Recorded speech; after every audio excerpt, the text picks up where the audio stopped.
Boa tarde para você, torcedor e imprensa. Estamos ao vivo mais uma vez aqui na TV Leão, agora para falar sobre o leilão da Estradinha. O leilão que aconteceu na manhã desta segunda-feira e teve o arremate, né? A Estradinha, então, foi para leilão e teve aí um lance à rede Condor. Acabou comprando o estádio Nelson Medrado Dias. Estamos ao vivo para falar sobre esse leilão, como tudo aconteceu e como será daqui para frente. Para começar, então, passo a palavra para o presidente do Rio Branco, Alex Jacomel, para explicar um pouquinho como chegou até o leilão do estádio Nelson Medrado Dias. Boa tarde, presidente. Boa tarde, Maíse. Boa tarde, doutor Carlos, que se faz presente. Boa tarde a você, torcedor. A você que está aí na expectativa de como que as coisas irão funcionar a partir de hoje. Antes da gente entrar nessa questão do mérito do leilão, eu gostaria de contextualizar um pouco os problemas que o clube tem enfrentado nos últimos 10 anos, né? Não vou me alongar muito, mas o torcedor precisa entender que o Rio Branco, as dívidas que foram contraídas pela instituição se iniciaram a partir de 2013. Né? O Rio Branco hoje deve aproximadamente 6 milhões. Infelizmente, a Estradinha acabou indo para leilão. Nós, como torcedores, como cidadãos parnanguaras, ficamos chateados pelo ocorrido, mas deixo aqui registrado que desde que nós assumimos, em outubro do ano passado, foram diversas tentativas que a diretoria, em conjunto com o escritório do Dr. Cadre, tentou obter êxito na intenção de que essa realidade não ocorresse. Infelizmente, acabou ocorrendo. Nós também entendemos que as gestões que nos antecederam aí nos últimos 10 anos acabaram que assumindo compromissos, né, além da conta, compromissos que não condiziam com a realidade do futebol, com a intenção de proporcionar alegria ao torcedor, de talvez estar à frente de uma instituição como o Rio Branco, na intenção de se autopromover, acabaram que assumindo compromissos que não conseguiram arcar e a situação gerou-se o que se gerou e, infelizmente, acabou que o leilão se tornando uma realidade. A gente fez um levantamento de 2014 a 2019. O Rio Branco sofreu diversas ações trabalhistas, né, focando apenas na questão trabalhista, que foi a trabalhista que gerou esse processo que se deu, né, o fato de ter ocorrido o leilão. Foram mais de 50 processos trabalhistas que o Rio Branco sofreu, e a gestão de Tamara e Armin, em 2020, conseguiu obter um êxito em se promover um ato trabalhista, dando a Estradinha como garantia para pagamento daquelas dívidas. Sem querer atribuir a ninguém, né, a responsabilidade do que está acontecendo, eu, como gestor, tentei fazer o possível e impossível para que não chegasse a esse ponto, mas, infelizmente, a Justiça não concedeu e a situação acabou se consolidando. De 2014 a 2019 foram mais de 50 processos trabalhistas, fora que o clube tem de processos na área civil, processos com o próprio município, né, processos de empresas, de empresários que fizeram aporte, né, no Rio Branco nos últimos anos, e o torcedor precisa entender que o Rio Branco nunca sobreviveu de patrocinadores. O Rio Branco nunca sobreviveu com bilheteria, nunca sobreviveu com venda de camisa. Se não fosse alguns empresários ter abraçado a causa do Rio Branco nos últimos anos, essa instituição já teria sucumbido há muito tempo. A gente fala que o que está acontecendo hoje poderia ter acontecido o ano passado, poderia ter acontecido o ano retrasado, e se não tivesse ocorrendo agora, uma hora ou outra iria acontecer de um jeito ou de outro. A população precisa entender, o torcedor precisa entender que dos últimos 10 anos para cá, o investimento no futebol profissional ele aumentou consideravelmente. Repito, volto a frisar, o Rio Branco nunca disputou um campeonato paranaense apenas com apoio de empresas, apenas com patrocinadores. Sempre foi necessário, se haver intervenção de alguns apoiadores, de dirigentes, de empresários que aportaram, que têm contratos de aporte com o clube, para que o clube pudesse se manter em atividade. Então, infelizmente, aconteceu. A gente sabe que dentro desse ocorrido, depois o Dr. Cadre vai explicar um pouco a respeito de como vai se proceder a partir do momento aí da arrematação, mas a gente queria deixar, ainda que o torcedor esteja, né, triste, chateado pelo fato de nós termos perdido a nossa casa, o torcedor precisa entender que o Rio Branco continua vivo. Independente de nós termos sido rebaixados para a segunda divisão, o clube continua em atividade. Hoje nós temos aí aproximadamente 80 pessoas que sobrevivem desse projeto, entre futebol masculino, futebol feminino, os profissionais que se dedicam ao Rio Branco, e o Rio Branco sempre manteve as portas abertas. Então, esta situação que está ocorrendo hoje poderia ter ocorrido no passado e poderia vir a ocorrer de uma forma ou de outra. Então, o torcedor precisa entender que a maior tranquilidade que vocês podem vir a ter é entender que o que está acontecendo no Rio Branco hoje está acontecendo numa gestão de pessoas responsáveis, pessoas que não colocaram o pé pelas mãos, pessoas que não fizeram compromisso, como algumas outras gestões fizeram, de querer proporcionar alegria para você, torcedor, e deixar dívidas para que depois que uma outra gestão assumisse, viesse pagar a conta. E essa conta chegou. A conta chegou devido a algumas irresponsabilidades de outras gestões que deixaram chegar a esse ponto. Então, o torcedor precisa entender que tudo que vai acontecer daqui para frente, por mais que nós não tenhamos casa, hoje o Rio Branco vai ter recurso para ser autossustentável. De que forma a gente vai fazer isso? A gente vai estar sempre anunciando.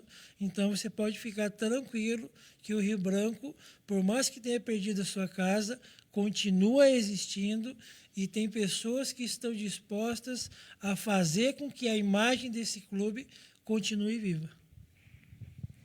Certo. Então, presidente, passar a palavra aqui para o advogado do clube, o Bruno Elcadre, que está acompanhando aí todo esse processo.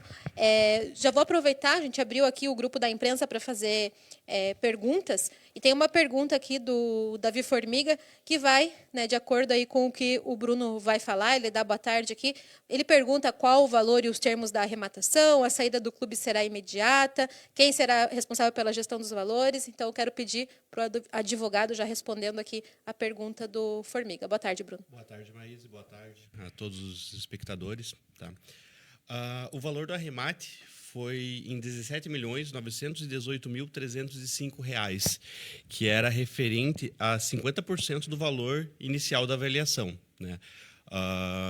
Esse leilão ele já teve a primeira asta, né, que era no valor de 100% da avaliação, que era em torno de 35 milhões, não foi arrematado na primeira asta, aí ele vai para a segunda asta, que foi essa, que foi hoje pela manhã, né, onde recebeu uma proposta de pagamento parcelado, né, que atendia os requisitos ali que constavam no edital do leilão. Em relação ao pagamento, ele vai ser feito uma entrada de 25%, né, no valor de R$ 4.479.576. Isso vai ser pago diretamente no processo onde consta o ato trabalhista, que é a reunião desses processos, dessas execuções trabalhistas que estão em trâmite contra o clube. E o valor remanescente desses 17 milhões, ele vai ser pago em 30 parcelas corrigidas pelo índice aplicado à espécie. Outra pergunta aqui do Formiga também foi referente à saída do clube. Como que fica, então, a partir de agora, né, com essa compra, mas ainda vale explicar também que não foi homologado, como que funciona? O arremate ainda não foi homologado, ainda cabe o juiz fazer a homologação para tornar oficial esse arremate, e ainda depois da arrematação tem que ter uma comunicação oficial para que o clube desocupe o estádio. Esse trâmite ainda leva algum tempo e a gente ainda vai tentar uma negociação para poder permanecer aí até o final do ano no clube ali, para poder terminar com os compromissos que o clube ainda tem. Outra pergunta aqui também, doutor, é do Valdir Braz, da Rádio Ilha do Mel FM, do programa Bola na Rede. Ele pergunta o valor total da dívida do Rio Branco e como será feito esse pagamento agora. A gente não tem ainda o valor total exato, porque vai ser feita atualizações. Agora, com a venda do estádio, com o leilão do estádio, com o arremate do estádio, né, e esse pagamento dessas verbas no processo, vai ser realizada uma atualização dos valores lá que estão sendo executados e daí abatido do valor das dívidas trabalhistas, né? Então, e daí essa sobra vai ser revertida para o clube. Então, a gente não tem ainda os valores exatos, mas eu acredito que aí no próximo mês a gente já tem a atualização total dessas dívidas para ter exatamente o valor aí que vai ser pago. Lembrando que não temos apenas dívidas trabalhistas, né? Então, nesse ato, inicialmente vão ser pagas as dívidas trabalhistas que têm prioridade e depois disso a gente vai começar a negociar as demais dívidas do clube. Agora, acredito que a pergunta seja para o presidente aqui, para o Alex, respondendo já a pergunta do João Ricardo Mura, da Rádio Difusora, essa que o doutor Bruno acabou de falar, pagando todas as dívidas, quanto sobrará para os cofres do Leão. Então, não tem como saber ainda, porque tem que fazer esse levantamento aí das dívidas. Mas aí ele perguntou aqui também, presidente, você acredita que o Leão estará em condições de disputar o Campeonato Paranaense da 2ª Divisão ano que vem, financeiramente falando? Bem, sendo bastante realista e otimista, né, a gente entende que, volto a frisar, acho que na última live eu fui bem específico em relação a esse assunto, que quando nós assumimos a gestão em outubro do ano passado, a opção do Rio Branco, da Estradinha vir a leilão ou ser possivelmente vendida, não existia. Nós assumimos um compromisso de procurar fazer um trabalho diferenciado na intenção de recuperar a credibilidade que o clube perdeu, mas, infelizmente, acabamos tendo alguns problemas que inviabilizaram a transformação do clube numa SAF, em decorrência ao rebaixamento, e acabamos investindo, né, um recurso que o clube não tinha, por meio de contratos de aporte, para se tentar manter o clube na 1ª divisão, e acabamos aí tendo uma despesa de aproximadamente 1 milhão para poder fazer o Campeonato Paranaense na 1ª divisão.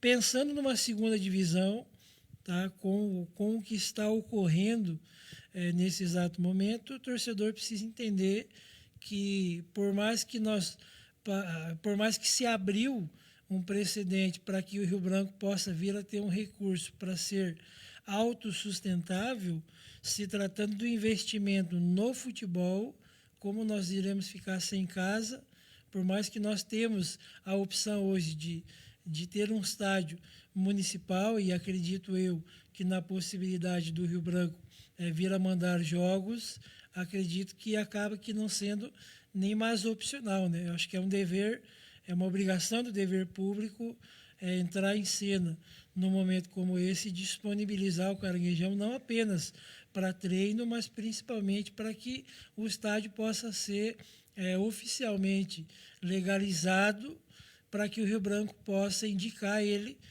nos seus jogos. Até voltando um pouco antes de responder essa pergunta do Mura, né? Mura. Deixar claro que o Rio Branco mandou os jogos na Estradinha esse ano por 2 razões.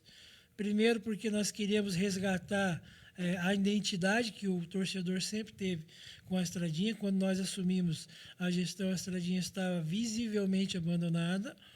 E segundo, porque nós não tínhamos tempo hábil. Nós assumimos em outubro, no dia 3 de outubro, dia 14 de novembro, nós tínhamos que indicar para a Federação Paranaense de Futebol um estádio que tivesse em condições, com seus laudos todos em dia, para que se pudesse mandar os jogos esse ano. O Caranguejão, infelizmente, estava com os laudos vencidos, inclusive ainda continua com os laudos vencidos. Se você entrar no site da Federação Paranaense de Futebol, você vai poder se certificar do que eu estou falando. E como nós tínhamos acabado de assumir, nós não teríamos tempo hábil para se recorrer à prefeitura no sentido de requisitar o Caranguejão, e ainda que a prefeitura, por livre e espontânea vontade, tivesse a intenção de nos ajudar nos cedendo o Caranguejão, com certeza não teria tempo hábil para se renovar os laudos, que naquela ocasião estavam todos vencidos.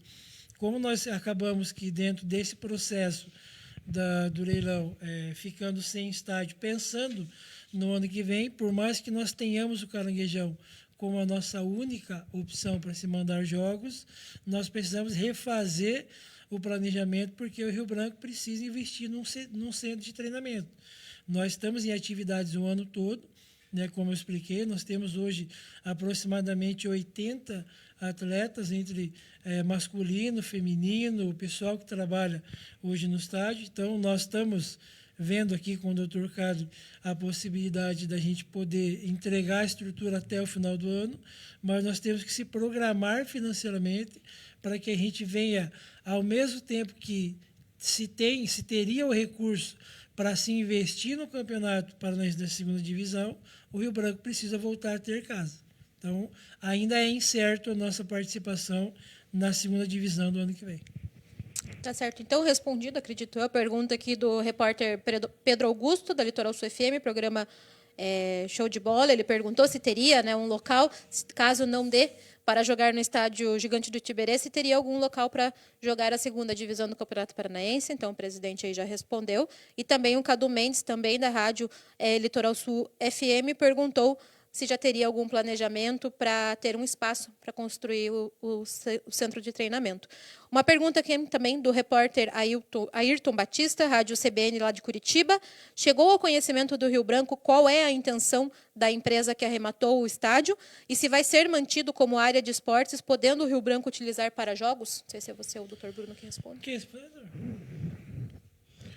Ao nosso conhecimento não chegou nada, né? A empresa que arrematou nem teve contato direto com o Rio Branco, né? O contato deles foi direto com a empresa de leilões. Eles fizeram a proposta lá, deram um lance e fizeram um arremate. Então, a gente não tem conhecimento se quanto tempo vai continuar a estrutura ali e se vai continuar a estrutura ali e qual a pretensão que eles têm de construir na área. Tá certo, então. Uma última pergunta aqui, também da Rádio Litoral Sul FM, do programa Show de Bola, do Jairo Figueira. Ele perguntou, acredito que é o Alex que poderá responder, se será criado algum grupo gestor para administrar esse dinheiro do leilão, Alex. Na verdade, assim, explicando de forma estatutária, só para o torcedor entender, o presidente do Rio Branco administrativo tem a atribuição legal de se gerir o clube em todos os aspectos, mas quando se trata apenas da questão financeira, é o presidente administrativo em conjunto com o presidente do Conselho Deliberativo. Então, o Conselho Deliberativo, representado pelo seu presidente em conjunto com o presidente administrativo, que tem a prerrogativa de se fazer a gestão desse recurso. De que forma que ela será feita, a gente ainda acho que é precoce trabalhar isso nesse primeiro momento, porque, como o doutor Carlos explicou, por mais que tenha havido a proposta da arrematação, ele ainda não foi homologada, então nós não temos ainda 100% de certeza se esse recurso vai estar disponível ainda esse ano, porque corre o risco, né, doutor, de parte desse recurso vir a ser disponibilizado apenas no ano que vem. Então, a gente não vai contar com uma situação que ainda não é uma realidade. Aproveitando, então, falando, né, dessa administração do dinheiro, vamos falar já do aniversário de 110 anos do clube. Dia 13 de outubro, o Rio Branco fará 110 anos e a diretoria já está organizando aí uma camisa comemorativa e também o lançamento do sócio. Um sócio diferente este ano, né? Quero que você explique um pouquinho para o torcedor e para a imprensa, presidente. Certo, vamos lá. voltando um pouquinho, como eu sempre expliquei, a população precisa entender que o Rio Branco ela é uma entidade, ela é uma associação que, quando ela foi criada, o propósito dessa associação era que houvesse associados. Tá? Hoje nós temos uma despesa fixa mensal de aproximadamente R$ 25 mil. Hoje nós temos um conselho deliberativo composto por 20 pessoas. E sabe quantos associados o Rio Branco possui hoje? Nenhum. Aliás, 5, que foram os que se associaram para disputar a eleição o ano passado, que pela primeira vez foi aberta aos não conselheiros. Então, como uma forma de atrair o verdadeiro torcedor para participar das ações do clube a partir desse momento, principalmente agora que você, torcedor, sabe que o Rio Branco, por mais que ele não venha ter mais casa, ele vai ter recurso para ser autossustentável. Eu acho que chegou a hora de você arregaçar as mangas e você se associar ao clube para que você possa participar das ações do clube. Não só ter acesso à estradinha, mas também participar das Assembleias Geral que ocorre para a prestação de contas, das Assembleias Geral que ocorre para pedir que se libere um teto de gasto, como nós fizemos o ano passado, no primeiro mês que nós assumimos. Então, nós estamos preparando para o dia 13 de outubro, né, data em que o Rio Branco se comemora aí os 110 anos. A gente vai preparar uma plataforma no site do clube para que você tenha a oportunidade de se associar. Que, ao se associar, você não venha apenas adquirir essa camiseta comemorativa, mas que você venha, de fato, a participar das ações do Rio Branco. Você possa se tornar um sócio. Não sócio torcedor, mas um sócio que, de fato, vai fazer parte da história do Rio Branco, desse reinício do Rio Branco, para que daqui a 2 anos, quando terminar o meu mandato, você possa ser um forte candidato aí a montar a sua chapa e talvez fazer com que o Rio Branco caminhe das formas que você gostaria que caminhasse. Então, você vai ter a oportunidade nesse primeiro momento. Eu entendo, quero deixar claro que não depende da diretoria administrativa apenas a aceitação de novos sócios, mas nós vamos disponibilizar essa plataforma, vamos levar ao Conselho Deliberativo e brigar para que seja aprovado a inserção de novos sócios, para que o Rio Branco possa continuar existindo e para que ele possa vir a ter o apoio da torcida. Você imagina comigo 250 sócios pagando a mensalidade de R$ 100 por mês, você conseguiria ter mantido toda essa estrutura e a situação não precisaria estar chegando da forma que ela chegou.